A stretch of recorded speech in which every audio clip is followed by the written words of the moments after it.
अस्सलाम वालेकुम, मेरा नाम डॉक्टर अवैसनवर है और प्रीवियसली हम यूएचएस का पास्ट पेपर डिस्कस कर रहे थे 2019 का। 3 वीडियोस में बना चुका हूँ इसके ऊपर 20 क्वेश्चंस की। अब ये लास्ट के 20 क्वेश्चंस जो हैं वो रह गए हैं, इनको जल्दी से गो थ्रू कर लेते हैं। क्वेश्चन नंबर 61 है, in plants which sugar is transported from source to sink through the sieve tubes. ये जो सीव ट्यूब्स हैं ये बेसिकली फ्लोएम है और फ्लोएम के अंदर एक तरह की मूवमेंट होती है जिसे हम कहते हैं source to sink. Source basically वो एरिया होता है जहाँ पर फूड या तो बन रही होती है या बहुत ज़्यादा अमाउंट में स्टोर हुई होती है, और सिंक वो एरिया होता है जहाँ पर उस फूड को ट्रांसपोर्ट किया जाता है, चाहे यूटिलाइजेशन के लिए किया जाए या चाहे स्टोरेज पर्पज़ के लिए किया जाए। तो फॉर एग्जाम्पल जो मेच्योर प्लांट्स होते हैं उनमें जो लीव्स हैं, लीव्स में फोटोसिंथेसिस होता है, वहाँ पर फूड बनती है, तो लीव्स जो है ना वो सोर्स कहलाते हैं और वहाँ से पूरी जो बॉडी है प्लांट की, रूट है या स्टेम है, वो एरियाज जो हैं वो सिंक कहलाते हैं। स्टेम के अंदर यूटिलाइजेशन के लिए और रूट्स के अंदर यूटिलाइजेशन प्लस स्टोरेज के लिए फूड को ट्रांसपोर्ट किया जाता है। अब जो फूड बनाई जाती है वो बनाई जाती है in the form of glucose, लेकिन क्वेश्चन बहुत अच्छा पूछा गया है कि इसको ट्रांसपोर्ट किस फॉर्म के अंदर किया जाता है। तो ग्लूकोज, कुछ ग्लूकोज जो है उसे कन्वर्ट किया जाता है उसके आइसोमर के अंदर जिसका नाम है फ्रक्टोज, और इन दोनों को जब कंबाइन करवाया जाता है तब एक मॉलिक्यूल बनता है जिसे हम कहते हैं सुक्रोज। ये सुक्रोज वो मॉलिक्यूल है जिस फॉर्म में फूड को ट्रांसपोर्ट किया जाता है प्लांट्स की बॉडी के अंदर। Now, where is question number 62? मेरे ख्याल में क्वेश्चन नंबर 62 मिसिंग है इसमें से। खैर, क्वेश्चन नंबर 63 क्या है ना, if a carrier haemophilic female, carrier का मतलब इन्होंने समझा दिया एक ऐसी फीमेल जिसके पास अच्छा पहले हीमोफीलिया बेसिकली एक ऐसी बीमारी होती है कि जिसके अंदर जो ब्लड है वो क्लॉट नहीं होता। अब चूँकि ये एक रिसेसिव डिसऑर्डर है, यानी ये तब होता है जब दोनों पेरेंट्स से ख़राब डीएनए आए और ये इसकी जो जीन लगी हुई होती है वो एक्स क्रोमोसोम के ऊपर होती है, तो यहाँ पर इसे मेंशन किया गया है। ये जो फीमेल है उसके पास 2 एक्स हैं, एक के ऊपर कैपिटल एच लगा हुआ है, ये वो अलील है जो बीमारी नहीं करवाना चाहती, और एक स्मॉल एच लगा हुआ है, ये वो अलील है जो बीमारी करवाना चाहती है। फीमेल की ऐसी कंडीशन के जिसके अंदर उसके पास एक अलील नॉर्मल वाली हो, एक अलील ख़राब वाली हो, ऐसी कंडीशन कहलाती है कैरियर। सिर्फ फीमेल जो है वो कैरियर हो सकती है इस बीमारी के लिए, मेल कैरियर नहीं हो सकता क्योंकि मेल के पास सिर्फ और सिर्फ एक एक्स होता है ना। एक कैरियर हीमोफिलिक फीमेल जो है उसकी शादी हो गई किससे, एक हीमोफिलिक मेल से। अब मेल के लिए ना सिर्फ 2 कंडीशंस होती हैं, चूंकि उसके पास एक एक्स है, अगर उसके पास नॉर्मल वाला एक्स होगा तो वो नॉर्मल होगा, और अगर उसके पास बीमारी वाला एक्स होगा तो वो बीमार होगा। यानी इस कंडीशन में इसके पास हीमोफीलिया वाला एक्स है तो ये हीमोफिलिक है। तो 2 लोगों की शादी हो रही है, उसमें से फीमेल जो है वो कैरियर है और मेल जो है वो हीमोफिलिक है। Now what will be the ratio of presence of haemophilia in the children? Select the best answer from the given condition. Now this is very easy. देखें, हमारे पास कंडीशन ये है कि एक है हमारे पास फीमेल के जिसके पास एक कैपिटल एच है और एक स्मॉल एच है, यानी ये कैरियर है। इसका क्रॉस करवाना है हमने एक ऐसे मेल से कि जिसके पास सिर्फ स्मॉल एच है। सिंपल क्रॉस करवा लें, ठीक है, एक बॉक्स बना लें, पुनेट स्क्वायर बना लें, एक तरफ फीमेल के गैमेट्स रख लें, एक तरफ एक्स कैपिटल एच और एक्स स्मॉल एच, और एक तरफ मेल के गैमेट्स रख लें, एक्स स्मॉल एच और वाई। अब इनको क्रॉस करवा लें, एक्स और एक्स जब ये मिलेंगे तो फीमेल बनेगी और ये कैरियर होगी, ठीक है। एक एच यहाँ से आया, एक एच यहाँ से आया, ये फीमेल कैरियर होगी, ये हमारा आंसर नहीं बनेगी, ये हीमोफीलिया वाली नहीं है। अच्छा, ये जब इसके साथ क्रॉस होगा तो ये मेल बनेगा और ये नॉर्मल होगा क्योंकि इसके पास नॉर्मल अलील वाला जो है वो एक्स है। ये जब इसके साथ मिलेगा तो फीमेल बनेगी, और इस बार ये जो फीमेल है चूँकि इसके पास दोनों अलील बीमारी करवाने वाली आई हैं तो ये फीमेल जो है हीमोफिलिक होगी, तो ये हमारे आंसर के अंदर शामिल होगी। और जब ये और ये मिलेंगे एक्स और वाई तो मेल बनेगा, और अगेन चूँकि इसके पास हीमोफीलिया वाला एक्स है तो ये हीमोफिलिक होगा। तो इस फैमिली के अंदर 4 बच्चे हैं, इन 4 बच्चों में से आधे नॉर्मल आ रहे हैं यानी उनके अंदर हीमोफीलिया नहीं है, और आधे हीमोफिलिक आ रहे हैं, तो 100% में से ये बन जाएगा 50%। अगर आप निकालें तो ये बनता है 2 डिवाइडेड बाय 4, 4 में से 2 जो है ना वो आ रहे हैं हीमोफिलिक, तो ये बनता है अराउंड 50%। तो हमारा जो आंसर है वो है 50%। अच्छा, यहाँ पे इन्होंने खाली 50% नहीं दिया हुआ, इन्होंने इसको और फर्दर डिवाइड किया है ना। अच्छा, पहला ऑप्शन क्या है, 100% all females and males will be haemophilic. नहीं, 100% सब बीमार नहीं है, सब में हीमोफीलिया नहीं है, बल्कि 50% बीमार है। अच्छा, बी क्या है, कैरियर फीमेल 25%, ठीक है, कैरियर फीमेल आ रही हैं, कितना परसेंट है, 4 में से 1, 4 में से 1 का मतलब है 1/4, ये बनेगा 25%, बिल्कुल सही है। हीमोफिलिक फीमेल 25%, फीमेल में हीमोफिलिक कितनी है, ये भी 4 में से 1 है, ये भी 25% बनता है, यहाँ तक सही है। 25% नॉर्मल मेल, मेल में से एक ऐसा है जो नॉर्मल है, तो ये 1/4 बनेगा, यानी ये भी 25% बनेगा, ये भी सही है। और 25% हीमोफिलिक मेल, ये वाला आंसर जो है हमारा करेक्ट है, बाकी आंसर रॉन्ग है। अच्छा, अब अगर आप बिना क्रॉस किए निकालना चाहें, जल्दी निकालना चाहें, तो इसका क्या तरीका होता है? तो बहुत आसान है। देखें, जब भी आप क्रॉस करवाते हैं तो उसके नतीजे में दो लड़के जब भी हम एक्स और वाई को जो है वो कंसिडर कर रहे होते हैं तो उसके नतीजे में दो लड़के बनेंगे, दो लड़कियां बनेंगी। अच्छा, लड़कों को देखना है अगर, तो आप मदर को देखकर बता सकते हैं कि लड़के कैसे पैदा होंगे। हीमोफीलिया की बात कर रहा हूँ मैं और कलर ब्लाइंडनेस की बात कर रहा हूँ। तो लड़कों को देखना है अगर आपने, तो आप लड़कों के बारे में बताना है तो आप मदर को देख के बता सकते हैं, और लड़कियों के बारे में बताने के लिए आपको दोनों को देखना पड़ता है। उसका रीज़न क्या है? उसका रीज़न ये है कि लड़कों के पास एक एक्स होता है और वो एक्स आता ही मदर से है, क्योंकि फादर के पास से हमेशा लड़कों के पास वाई आता है। तो अब अगर यहाँ मैं देखूँ तो इस फीमेल के पास एक एक्स जो है वो नॉर्मल अलील वाला है और एक एक्स जो है वो हीमोफीलिया वाला है। तो ये एक लड़के को नॉर्मल अलील वाला सप्लाई करेगी और एक लड़के को जो है वो हीमोफीलिया वाला। तो 50% मेल जो है ना वो नॉर्मल आएंगे इसके, और 50% मेल जो हैं वो हीमोफिलिक आएंगे। तो जब भी मदर कैरियर होती है तो half of her son are normal and half of her son are disease. ठीक है, जो भी डिजीज़ यहाँ पर लगी हो, चाहे हीमोफीलिया वाली डिजीज़ लगी हो, चाहे कलर ब्लाइंडनेस वाली लगी हो। तो इससे मुझे पता लग गया कि लड़कों में एक लड़का ऐसा होगा जो नॉर्मल होगा, यानी ओवरऑल अगर मैं बच्चों में से देखूं तो 25%, और एक लड़का ऐसा होगा जो हीमोफिलिक होगा, यानी ओवरऑल अगर मैं देखूं तो 25%। लड़कियों के बारे में अगर आपने देखना है तो आपको दोनों को देखना पड़ता है, क्योंकि लड़कियों के पास दो एक्स होते हैं और एक उनमें से आता है फादर की तरफ से और एक उनमें आता है मदर की तरफ से। तो मैंने इसके रूल्स जो हैं वो बताए हैं। वैसे रूल्स याद रखने की ज़रूरत भी नहीं, आप सिंपल क्रॉस करवा के देख सकते हैं, बट मैंने रूल्स बताए हैं। जेनेटिक्स का जो मैंने टॉपिक एक्सप्लेन किया है, सेक्स लिंक इनहेरिटेंस, वहाँ से जाके गो थ्रू कर लिया, क्योंकि थोड़ा डिटेल है, मैं दोबारा इस पर टाइम नहीं लगा रहा। नाउ क्वेश्चन नंबर 63 हम कर चुके हैं। 64, as a result of replication, parental DNA would become completely dispersed, and that each strand of all the daughter molecules would be a mixture of old and new DNA. Now this is called as, अच्छा ये बहुत आसान सी बात है, ये chapter number 6 से related question है। ये कह रहे हैं कि जब भी डीएनए रेप्लिकेट करता है तो होता ये है कि अगर ये मेन डीएनए है, ये पेरेंट का डीएनए है, पेरेंट क्या जो सेल है बेसिकली, पेरेंट सेल जो सेल डिवाइड हो रहा है ये उसका डीएनए है, तो होता ये कि ये अलग अलग हो जाते हैं, दोनों धागे अलग अलग हो जाते हैं, और फिर इन दोनों धागों के अराउंड जो है ना वो एक नया धागा बनता है। मैं किसी और कलर से बना देता हूँ। इसके अराउंड एक नया धागा बनेगा और इसके अराउंड एक नया धागा बनेगा। तो पेरेंट सेल का जो डीएनए है वो डिस्पर्स हुआ, उसके दोनों धागे अलग हुए, और जो डॉटर सेल के अंदर डीएनए है उसमें से एक धागा जो है वो पुराना वाला है, एक धागा जो है वो नया वाला है। इस रेप्लिकेशन को क्या नाम देते हैं? तो आपने पढ़ा है चैप्टर नंबर 6 के अंदर कि डीएनए की रेप्लिकेशन होती है सेमी कंजर्वेटिव। सेमी कंजर्वेटिव का मतलब यह है कि जो पुराना वाला डीएनए था वो आधा सेव हो गया और आधा नया वाला आया। सिमिलरली इसके अंदर भी देखें तो आधा पुराना वाला है और आधा नया वाला है। अच्छा भाई question number 65, a student of chemical engineering mistakenly engulf the toxic compound. Mistakenly नहीं, उसे लगा होगा कोई मजे की चीज़ है। नाउ टॉक्सिक कंपाउंड का नाम इन्होंने दिया हुआ है A. Now which was the potent inhibitor of a certain enzyme. तो बेसिकली ये जो केमिकल ए था, जिस तरह पावर ऑफ गर्ल्स बनते हुए केमिकल एक्स डल गया था, उस तरह इसने जो है वो केमिकल ए पी लिया। अब ये जो केमिकल ए है ये जाकर बॉडी के अंदर किसी न किसी एंजाइम को रोकेगा अपना काम करने से। जब वो एंजाइम रुक जाएगा तो वो जो प्रोटीन बना रहा था या वो जो काम कर रहा था वो काम नहीं हो सकेगा। अच्छा, he was immediately brought to hospital where doctor injected intravenously substrate B. अच्छा, डॉक्टर को बताया गया कि भाई फलां केमिकल उसने पिया था, तो डॉक्टर ने कोई दूसरा केमिकल जो है ना वो इसकी बॉडी में इंजेक्ट कर दिया। उस केमिकल को इन्होंने नाम दिया है बी का। To minimise the toxic effect of compound, इसका मतलब ये है कि डॉक्टर को पता था कि ए के खिलाफ कौन सा केमिकल है जो काम करता है, यानी बी जो है ना ये ए के खिलाफ काम करता है। Now his life was safe from serious damage. The treatment method shows that compound A was dash type of inhibitor. Now it's very easy.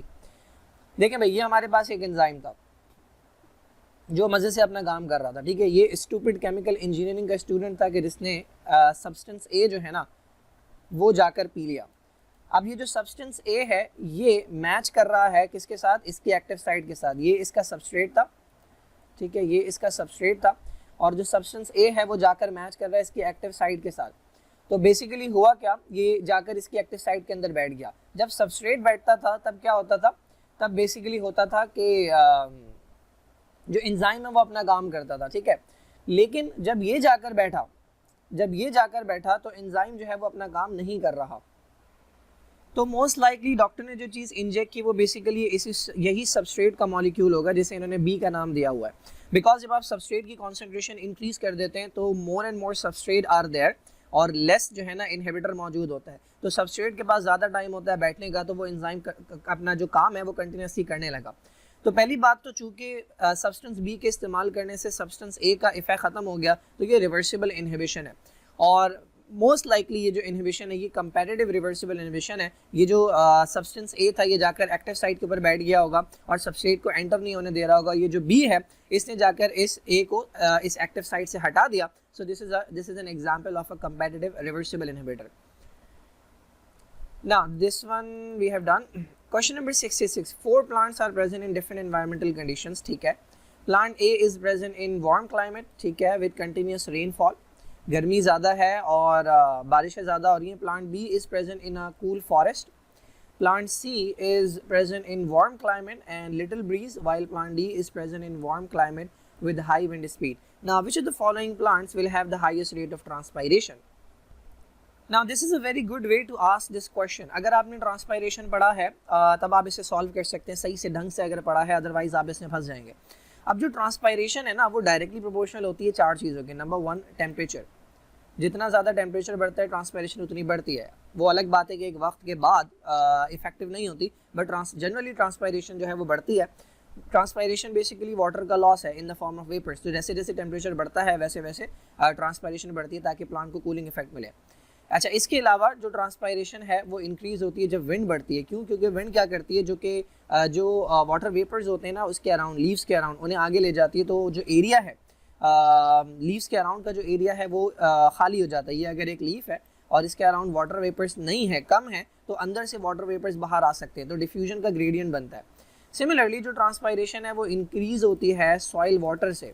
जितना ज़्यादा मिट्टी के अंदर पानी होगा उतना ज़्यादा ट्रांसपायरेशन इंक्रीज़ होगी। And the last one is light, क्योंकि ओपनिंग ऑफ स्टोमेटा लाइट पर डिपेंडेंट होती है। और ट्रांसपायरेशन इन्वर्सली प्रोपोर्शनल होती है ह्यूमिडिटी के, यानी ह्यूमिडिटी का मतलब है जितना वाटर वेपर जो है वो एटमॉस्फेयर के अंदर होगा। तो सोचें अगर बहुत ज़्यादा वाटर वेपर्स हैं एटमॉस्फेयर के अंदर, अगर बहुत ज़्यादा वाटर वेपर्स हैं तो अंदर से वाटर वेपर्स बाहर नहीं आ सकेंगे, क्योंकि डिफ्यूजन होता है हाई से लो।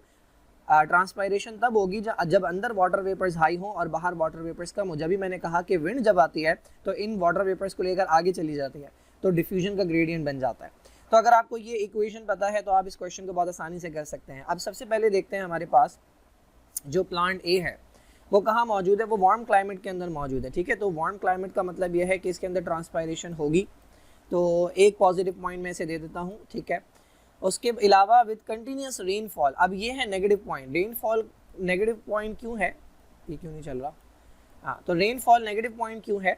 बिकॉज रेनफॉल जब होगी तो इसके लीफ के अराउंड वाटर वेपर्स बहुत ज़्यादा हो जाएंगे। जब वाटर वेपर्स बहुत ज़्यादा हो जाएंगे तो ह्यूमिडिटी बढ़ जाएगी। जब ह्यूमिडिटी बढ़ गई तो ट्रांसपायरेशन डिक्रीज होगी। तो एक चीज़ है जो ट्रांसपायरेशन को बढ़ाने की तरफ लेके जा रही है और एक चीज़ है जो कम की तरफ लेके जा रही है। ठीक है, अब आ जाते हैं प्लांट बी की तरफ। प्लांट बी जो है ना ये कूल फॉरेस्ट के अंदर है। कूल फॉरेस्ट के अंदर है तो जब टेम्परेचर ही नहीं है तो इसको ट्रांसपायरेशन की ज़रूरत नहीं पड़ेगी। ठीक है, तो ये तो बिल्कुल नहीं है हमारा आंसर, इसको हम काट देते हैं। थर्ड क्या है? प्लांट सी। प्लांट सी प्रेजेंट है वार्म क्लाइमेट के अंदर। ठीक है, वार्म क्लाइमेट में है तो पॉजिटिव पॉइंट आ गया। लिटिल ब्रीज, लिटिल ब्रीज का मतलब ये कि बहुत ज़्यादा विंडी नहीं है। ठीक है, तो मैं इसे प्लस माइनस कर रहा हूँ बिकॉज लिटिल ब्रीज है तो थोड़ी बहुत हवा तो है ना। Plant D is present in warm climate. अच्छा, डी भी वार्म क्लाइमेट में है तो इसके अंदर भी ट्रांसपायरेशन होगी। और हाई विंड स्पीड, अब ये दो पॉजिटिव पॉइंट आ गए। तो जिसके अंदर दो पॉजिटिव पॉइंट है ये दोनों जो है ये ट्रांसपायरेशन को प्रमोट करेंगे। तो हाईएस्ट रेट ऑफ ट्रांसपायरेशन जो आपको नजर आएगा वो प्लांट डी के अंदर नजर आएगा। Now question number 67, sequence of amino acid in a polypeptide chain of protein molecule correspond to the sequence of nucleotides on messenger RNA, blah blah blah, हमें तो पता ही नहीं था ये। Now if reading frame of messenger RNA for a human protein is 993 nucleotides including a stop codon, ये कह रहे हैं भाई ये मैसेंजर RNA, इसके ऊपर जो नंबर ऑफ न्यूक्लियोटाइड्स हैं along with the stop codon, यानी ये 3 न्यूक्लियोटाइड ऐसे हैं जिन्हें आप स्टॉप कोडॉन कहते हैं। फॉर एग्जांपल यू, ए और ए, यानी ये वो कोड है कि जब राइबोसोम जब इस पर आएगा तो वो रुक जाएगा और इस पर कोई अमाइनो एसिड नहीं आता। और इसके अलावा कितने हैं तो इसको मिलाकर जो है ये 3 हो गए। इसको हटाकर जो है वो बनते हैं 990। Now how many amino acid would be incorporated in the polypeptide chain? Now this is very easy. हमें पता है कि भाई एक अमाइनो एसिड के लिए 3 न्यूक्लियोटाइड्स जो हैं वो मिलकर बनाते हैं एक अमाइनो एसिड। ठीक है, तो हमारे पास जो नंबर ऑफ टोटल न्यूक्लियोटाइड्स हैं वो है 993, बट मैंने आपको बताया कि उसमें से 3 ऐसे हैं कि जो अमाइनो एसिड को बुलाएंगे ही नहीं, तो बच गए कितने 990। तो आपके पास टोटल नंबर ऑफ न्यूक्लियोटाइड्स जो हैं जो अमाइनो एसिड को बुला सकते हैं वो है 990। 3 मिलकर एक अमाइनो एसिड को बुलाते हैं, तो आप इस नंबर को डिवाइड कर देंगे 3 से। सो 3 × 3 9, 3 × 3 9 एंड 0, तो आपका जो आंसर है वो 330 है। अब इसी 330 को आप मल्टीप्लाई कर दें 3 से।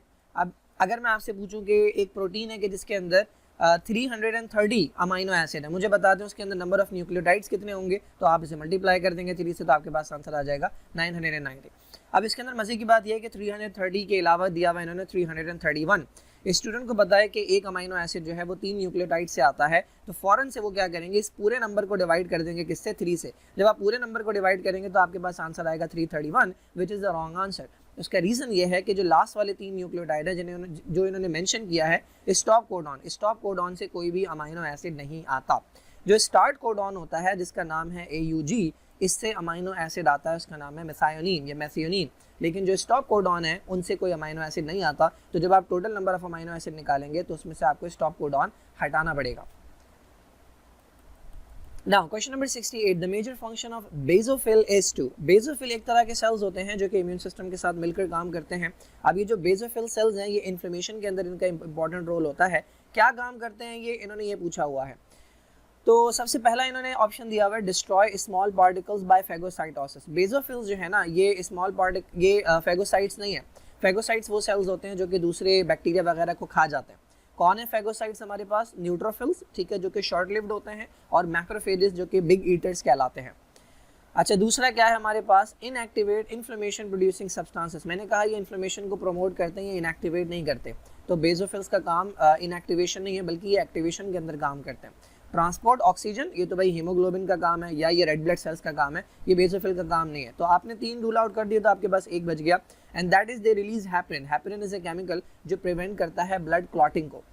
क्योंकि जब इन्फ्लेमेशन होती है, तो आपने पढ़ा होगा जब मैंने इन्फ्लेमेशन का टॉपिक पढ़ाया है, ये हमारे पास ब्लड वेसल है, इसके अंदर ये ब्लड फ्लो हो रहा है।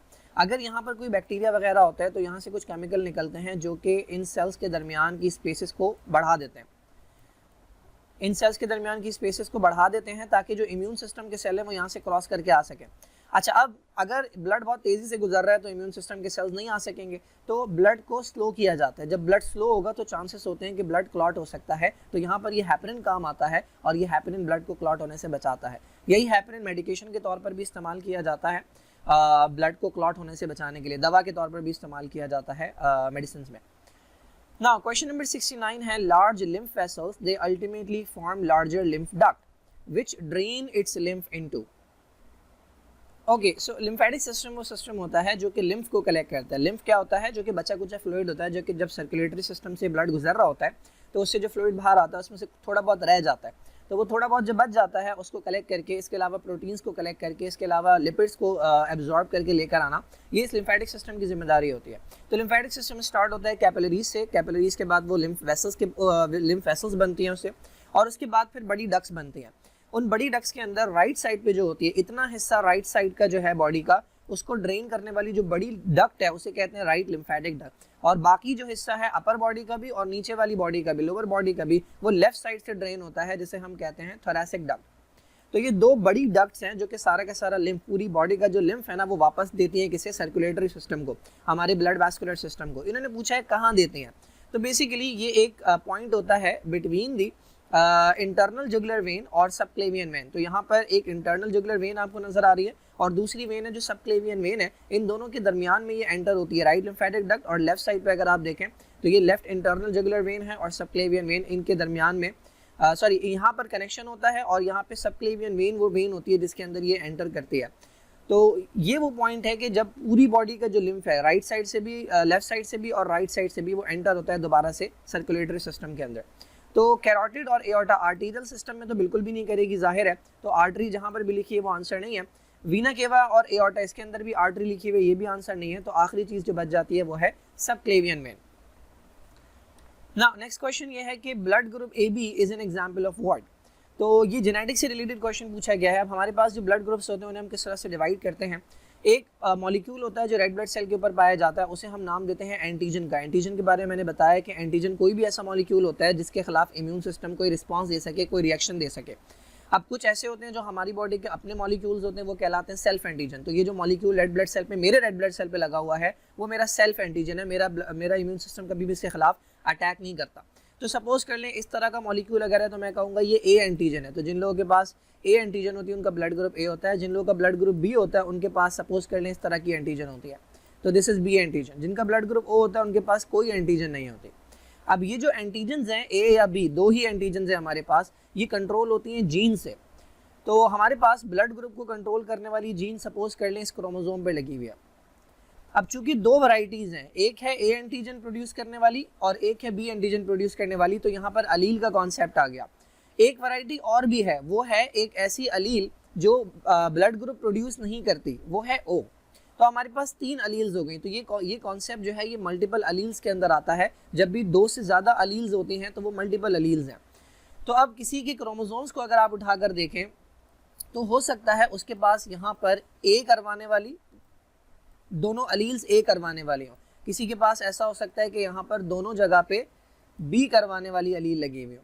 किसी के पास ऐसा हो सकता है कि यहाँ पे एक अलील ए करवाने वाली हो, एक अलील बी करवाने वाली लगी हो, और किसी के पास ऐसा हो सकता है कि दोनों तरफ ओ वाली लगी हो। There are other combinations too, but मैं अभी फिलहाल उसकी बात नहीं कर रहा।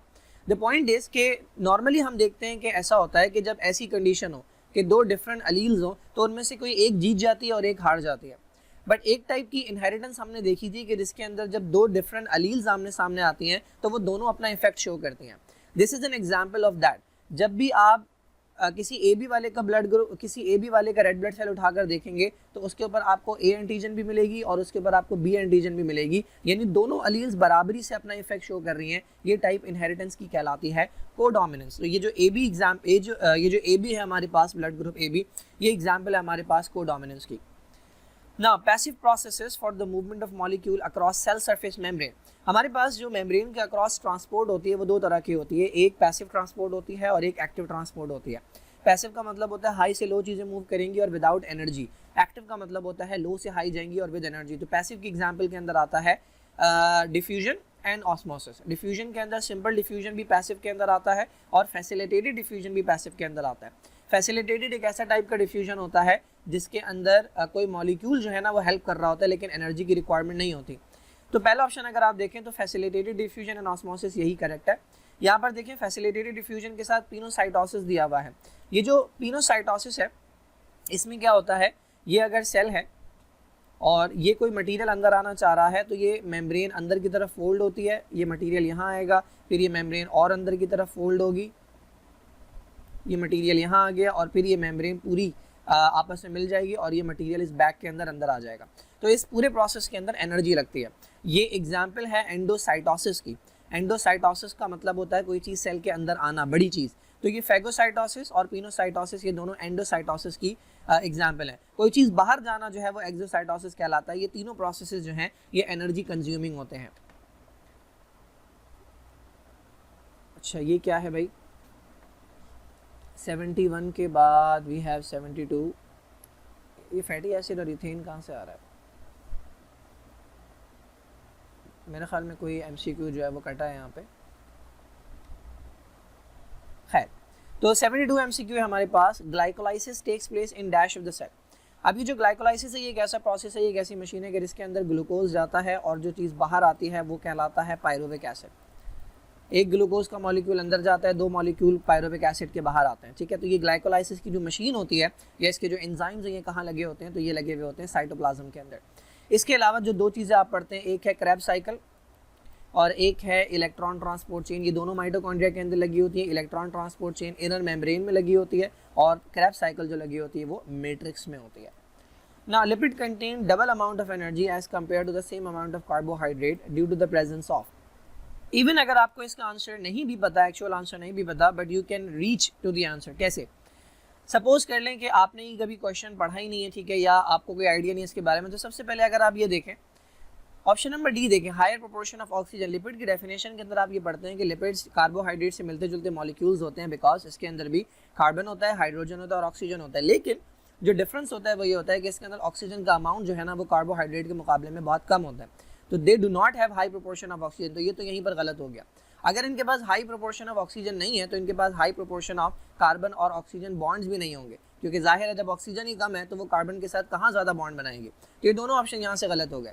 अब आ जाते हैं इसके ऊपर, क्या इनके पास कार्बन और हाइड्रोजन के बॉन्ड्स का लोअर प्रोपोर्शन होता है या हायर प्रोपोर्शन होता है? तो अगर आपने किसी भी लिपिड का फार्मूला देखा हो तो उसके अंदर there are a lot of carbons and then there are a lot of hydrogens. Chapter number 2 के अंदर उसका फार्मूला है हमारे पास, एसाइल ग्लिसरॉल के अंदर स्टेरिन का फार्मूला है या लिनोलिन का फार्मूला है, तो उसके अंदर C75 H100 एंड समथिंग करके कुछ है और ऑक्सीजन कोई 6 या 5 या 7 के करीब है।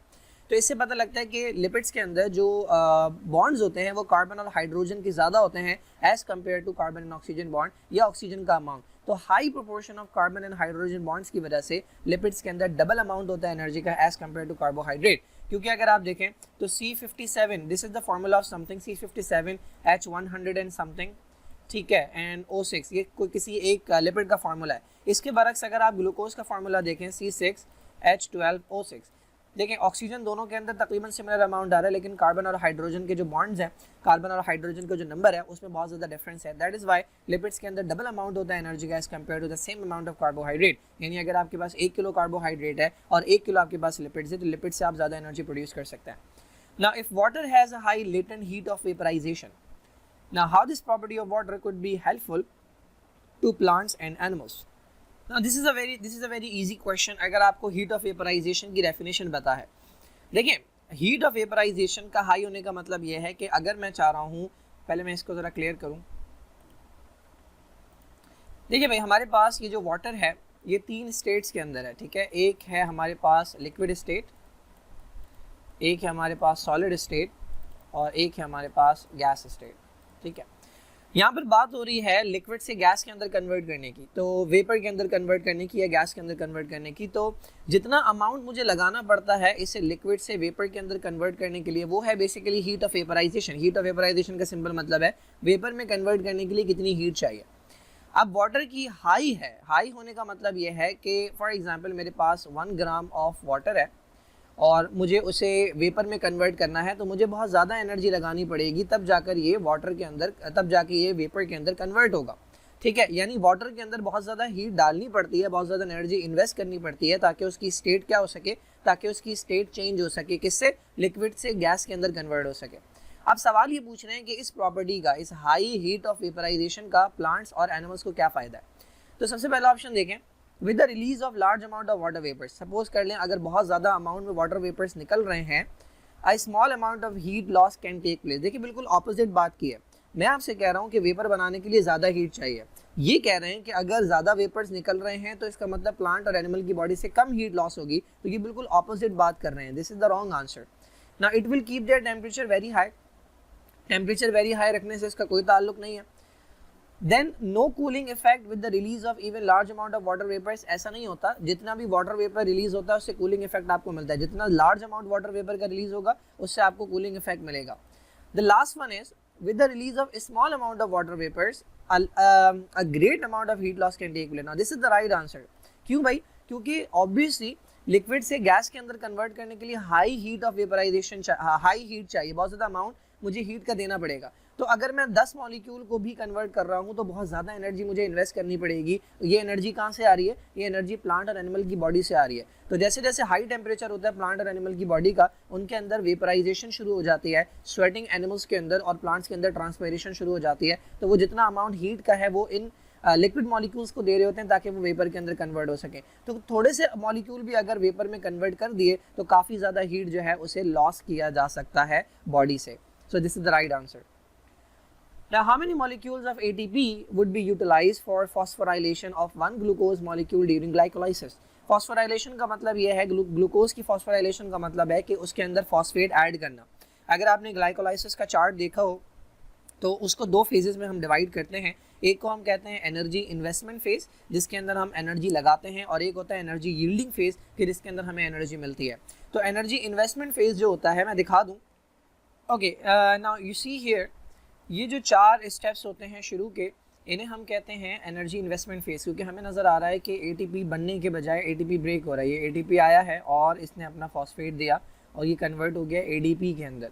ये स्टेप्स कहलाते हैं फॉस्फोराइलेशन, बिकॉज ग्लूकोज के अंदर फॉस्फेट ऐड हो रहा है। तो एक फॉस्फेट यहाँ ऐड हो रहा है, तो एक एटीपी का मॉलिक्यूल यहाँ इस्तेमाल हो रहा है, और दूसरा फॉस्फेट फ्रक्टोज 6 फॉस्फेट में ऐड हो रहा है, तो ये कन्वर्ट हो रहा है फ्रक्टोज 1,6 डाईफॉस्फेट। तो ये दूसरा एटीपी का मॉलिक्यूल है जो यहाँ पर इस्तेमाल हो रहा है। तो हम लिखते भी हैं कि इनपुट जो है हमारा ग्लाइकोलाइसिस का वो 2 एटीपी के मॉलिक्यूल्स होते हैं। फिर आगे जाके हमें 2 एटीपी यहाँ मिलते हैं, 2 एटीपी यहाँ मिलते हैं, तो आउटपुट जो होता है हमारा वो 4 एटीपी के मॉलिक्यूल होते हैं। तो नेट जो हम निकालते हैं कि हमने कितना दिया और हमें कितना मिला, फाइनल एडवांटेज कितना मिला हमें, तो वो 4 - 2 होता है, तो वो टोटल 2 एटीपी मिलते हैं। खैर यहाँ पे इन्होंने पूछा है कि कितना इन्वेस्ट करेंगे हम, तो बेसिकली 2 एटीपीज हैं जो कि हम ग्लाइकोलाइसिस के अंदर फॉस्फोराइलेशन में इन्वेस्ट करते हैं।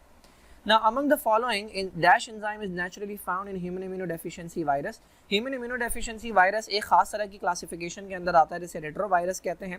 ये वो वायरसेस होते हैं जो कि रिवर्स ट्रांसक्रिप्शन करते हैं, यानी नॉर्मली क्या होता है डीएनए से आरएनए बनाया जाता है, इनके पास ये एबिलिटी होती है कि उल्टा जा सकते हैं, ये आरएनए से डीएनए बना सकते हैं। उसके लिए जो एंजाइम इस्तेमाल होता है वो कहलाता है reverse transcriptase. Now, the structure of a fibrous protein comprises of polypeptide chains in the form of, fibrous protein एक तरह की प्रोटीन होती हैं जो कि फाइबर लाइक स्ट्रक्चर्स रखती हैं, बारीक बारीक सा स्ट्रक्चर रखती हैं, और इसके अंदर जो पॉलीपेप्टाइड की चेन्स होती हैं, जो प्रोटीन की चेन्स होती हैं, इन्होंने पूछा है वो किस तरीके से एक दूसरे के साथ अरेंज होती हैं। तो फाइबर जो है जिस तरह रस्सी होती है, रस्सी के अंदर अगर आप देखें एक मोटी रस्सी जो होती है उसके अंदर पतले पतले धागे होते हैं जो कि एक दूसरे के अराउंड लिपटे हुए होते हैं, तो बिल्कुल इसी तरीके से जो फाइब्रस प्रोटीन्स होती हैं उसके अंदर लॉन्ग स्ट्रैंड्स होते हैं या फेब्रल्स होते हैं जो एक दूसरे के अराउंड कर्ल्ड हुए होते हैं। Now, which is an example of a disaccharide? Disaccharide carbohydrate की एक कैटेगरी के अंदर आते हैं जिन्हें हम कहते हैं ओलिगोसैक्राइड। ओलिगो का मतलब होता है थोड़े बहुत छोटे छोटे यूनिट्स आपस में मिले हुए हैं। इसकी एक टाइप होती है डाइसैक्राइड जिसके अंदर 2 मोनोसैक्राइड्स होते हैं, यानी 2 सिंगल यूनिट कार्बोहाइड्रेट होते हैं, और एक कैटेगरी होती है जिसमें 3 से लेकर 10 तक हो सकते हैं, ये कहलाते हैं डेक्स्ट्रिन। तो डाइसैक्राइड की 3 एग्जाम्पल्स बुक के अंदर दी हुई हैं। एक का नाम है सुक्रोज, एक का नाम है लैक्टोज, और एक का नाम है तीसरे का क्या नाम है, सुक्रोज है, लैक्टोज है और माल्टोज है। तो यहाँ पर अगर आप देखें तो फ्रक्टोज जो है ना ये एक मोनोसैक्राइड है, यानी ये सिंगल कार्बोहाइड्रेट है, यानी अगर मैं फ्रक्टोज को तोड़ूं तो फर्दर मुझे कोई और कार्बोहाइड्रेट नहीं मिलेगा। स्टार्च और ग्लाइकोजन जो है ये पॉलीसैक्राइड है, यानी इनको अगर मैं तोड़ूं तो मुझे बहुत सारे ग्लूकोज के मॉलिक्यूल मिलेंगे, यानी बहुत सारे मोनोसैक्राइड मिलेंगे, तो ये पॉलीसैक्राइड है। जो लास्ट बच गया वो है लैक्टोज। लैक्टोज के अंदर 2 मॉलिक्यूल जो है वो जुड़े हुए होते हैं, एक ग्लूकोज का और एक गैलेक्टोज का, और ये मिल्क में पाया जाता है। Now, which one is an example of a nucleotide? Nucleotide basically हर वो चीज़ होती है कि जिसके अंदर ये 3 चीज़ें मिलके ज्वाइन हुई हुई हों। एक पेंटोज शुगर, 5 कार्बन वाला कार्बोहाइड्रेट, 1 2 3 4 and 5। सेकंड जो है हमारे पास नंबर 1 के ऊपर नाइट्रोजनस बेस और नंबर 5th कार्बन के ऊपर फॉस्फेट ग्रुप लगा हुआ होता है, जिसमें भी ये 3 मॉलिक्यूल्स जो हैं ये जुड़े हुए हों, वो स्ट्रक्चर जो है वो न्यूक्लियोटाइड कहलाता है। अच्छा, अब इसके अंदर अगर आप देखें तो पहला जो ऑप्शन दिया हुआ है ये इनकरेक्ट है। उसका रीज़न क्या है? ये जो एडिनोसिन है ये बेसिकली न्यूक्लियोटाइड नहीं होता, ये होता है न्यूक्लियोसाइड। न्यूक्लियोटाइड और न्यूक्लियोसाइड के अंदर क्या फ़र्क होता है? जब ये 2 मॉलिक्यूल्स आपस में जुड़ते हैं, कौन कौन से, पेंटोज शुगर और नाइट्रोजनस बेस, तब जो मॉलिक्यूल बनता है वो कहलाता है न्यूक्लियोसाइड। तो अगर यहाँ पे नाइट्रोजनस बेस में लगा दूँ एडिनिन, तो ये 2 मॉलिक्यूल को मिलाकर मैं कहूँगा एडिनोसिन। तो ये न्यूक्लियोटाइड नहीं हुआ, ये न्यूक्लियोसाइड हुआ। न्यूक्लियोटाइड तब बनता है जब इस न्यूक्लियोसाइड में ऐड हो जाए क्या, फॉस्फेट। ये तीनों चीज़ें मिल जाती हैं तो न्यूक्लियोटाइड बनता है। तो this is not the answer. Guanine जो है ना ये सिर्फ और सिर्फ ये वाला हिस्सा है जिसे आप नाइट्रोजनस बेस कहते हैं। अब ये जो 2 बच गए ना, these 2 are the examples of nucleotide. ये जो है एटीपी इसे हम कहते हैं मोनोन्यूक्लियोटाइड, ये सिंगल न्यूक्लियोटाइड है जो वर्क कर रहा है, ठीक है। और ये जो NAD है ये एग्जाम्पल है डाई न्यूक्लियोटाइड की। तो ये थोड़ा सा कंफ्यूजिंग क्वेश्चन है मेरे लिए। अगर आप बुक के अंदर जाके देखेंगे तो ATP मोनोन्यूक्लियोटाइड के अंदर आया हुआ है और NAD जो है ये 2 न्यूक्लियोटाइड से मिलकर बनता है, तो ये डाई न्यूक्लियोटाइड की एग्जाम्पल है। अब अगर एक single, which one is an example of a single nucleotide की बात करें तो आंसर ATP होगा, अदरवाइज ये इसके दोनों आंसर्स बनेंगे।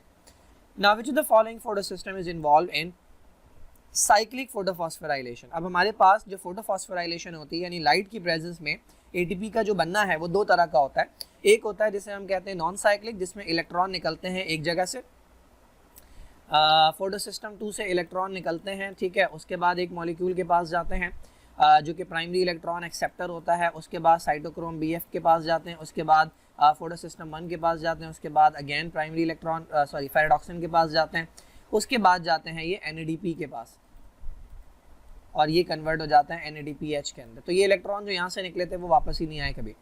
अच्छा, कई बार ऐसा इसके साथ साथ ऐसा भी होता है कि जो फोटोसिस्टम 1 से जो इलेक्ट्रॉन निकले, क्योंकि 2 इलेक्ट्रॉन यहाँ से निकलते हैं तो साथ में 2 इलेक्ट्रॉन यहाँ से भी निकलते हैं, ये इलेक्ट्रॉन ऐसा होता है कि फेरेडॉक्सिन से इधर जाने के बजाय दोबारा साइटोक्रोम के पास आ जाते हैं और वापस PS1 के पास आ जाते PS1 के पास आ जाते हैं, फिर दोबारा यहाँ से निकलते हैं, फिर घूम के वापस आ जाते हैं।